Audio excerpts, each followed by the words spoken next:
My next guest tonight will be playing a key role in the upcoming budget negotiations as the chair of the Senate's Finance Committee. He is, of course, Syracuse Senator John DeFrancisco. Senator, thanks very much for your time. Thank you. So this is actually a really powerful post. Are you worried? Because it's going to be a rather ugly budget debate, it looks like.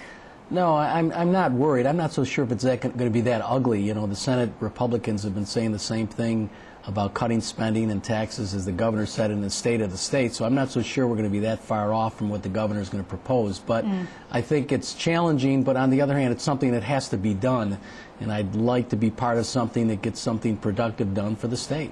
You know, what we usually see every year are these numbers that don't match, right? We usually see, this is what the first thing that happens, of course, is the governor's going to put out a budget. But the real first thing that happens is revenue projections, because you need to know how much money you've got before you agree on how much is going to go out the door. And the revenue projections never match up, actually. Right, except that if we followed the 2007 reform bill, if they don't match up, the comptroller is supposed to break the tie and you move on to the next step. There's supposed to be a process and strict time constraints and open public meetings. So, you know, if we follow that procedure, which was ignored for the last 2 years, I think we can do it in an orderly way. You guys spent a lot of time last year debating on the floor, obviously, but Senator Skelos, as the minority leader, spent a lot of time arguing that the minority wasn't being allowed into the room. I sat in front of a lot of leaders' meetings and watched him rail, and also Minority Leader Brian Kulp. Are you guys going to let the minority in? Well, when you say in the room, if everything is public like it's supposed to be, then there's no reason to allow anybody in the room. I mean, you can have everybody in the room. Hold on. Full budget negotiations, full public budget negotiations, I don't know necessarily that you would ever get anything done. Look at the public negotiations that took place last year. Before the cameras with the minority leaders, the governor, nothing happened. It was a show. It was theater. It was nonsense. What I'm talking about is that the governor proposes, each side, each house comes up with their budget, and have public discussion about it.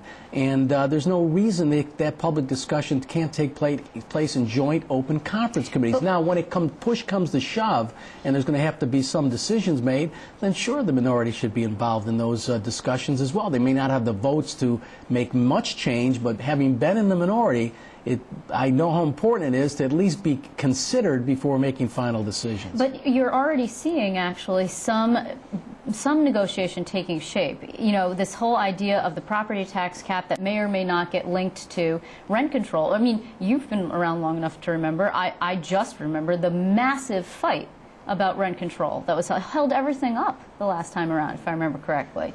So now you're already starting to see this play out in the media, not even behind closed doors, but in exchanges in the media. And that's healthy. And the only reason it happened is because the governor, I thought in very good judgment, allowed the speaker and the majority leader to speak before he did at the State of the State, and put the Assembly Speaker in a position that he's never been in before, actually having to say something positive about a governor's proposal. And you could have knocked me out of the chair when he said we have to have a property tax cap. But that really, started he didn't the debate. say what kind of details it was going to be, because already we're talking about exceptions, right? If you exempt any number of things, then you're going to have a problem because it's not a true cap. Well, it's certainly healthy to be debated in the media. The fact the media is speculating at this point whether Silver is conditioning the property tax cap on a rent regulation reform or whatever. That's all speculation. But if that's debated at the public conference committees and there is a compromise at that point in time, I think that's healthy, and there's no reason that the minority can't be involved in those debates. So should the property tax cap and rent control and any number of things be negotiated as part of the budget package? Well, I think definitely the property tax cap should be. Rent control, I'm not so sure that should be as well, but the Assembly's going to think the other way. But that's what negotiations are all about. I mean, the budget has got to be done by April 1. If we could package everything together, that all the special interests, and I mean the interest in property tax caps, special interest of the taxpayers, or those in rent control areas, If they're all part of those discussions, why not make them part of the budget?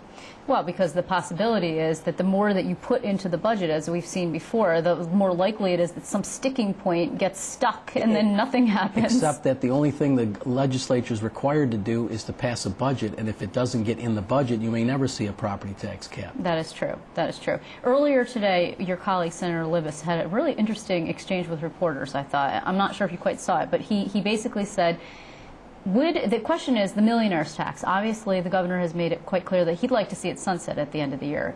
Assembly Speaker Sheldon Silver, some of his colleagues, or rather his conference members, have suggested it's impossible to cut your way out of a $9 to $10 billion budget deficit, and that's a debate that I'm sure we could have also. However, in this particular instance, the question was, is reauthorization of something that is a tax that is going to sunset actually the passage of a new tax, or might you have the door open to reauthorize that and still stick to your pledge of no new taxes? There's no way the Senate Republicans, in my mind, are going to reauthorize the millionaire's tax. I just don't see it happening.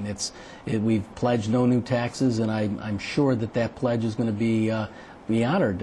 We want to be consistent, and especially when we have a partner with the governor on that issue, why would we back off of that pledge? I don't know, but arguably you could say that it's not actually a new tax, it's an existing tax that's supposed to go away, and instead you just continue it down the road. Well, if you want to have a pretext to continue taxes, then you could use that argument, and the Assembly has used many of those arguments. I'm just saying that there's no way the Senate would buy that argument, since we said no new taxes and the governor's agreeing on that point. Then where is the money going to come from? Do you really believe you can cut $9 to $10 billion out of this budget? It's got to come from many areas. The three main areas in the budget are education, Medicaid, and the cost of the government itself, whether it's consolidations or salary freezes or pension reform. It's got to be done. And if every time, last 2 years, you heard me on the floor repeatedly, why are we increasing spending and increasing taxes? We got ourselves in a deeper and deeper hole. Okay. So if we're in that deeper hole, what are we going to kick the can down the road for a few more years? But Senator, the governor in his State of the State address included almost $1 billion worth of new initiatives. So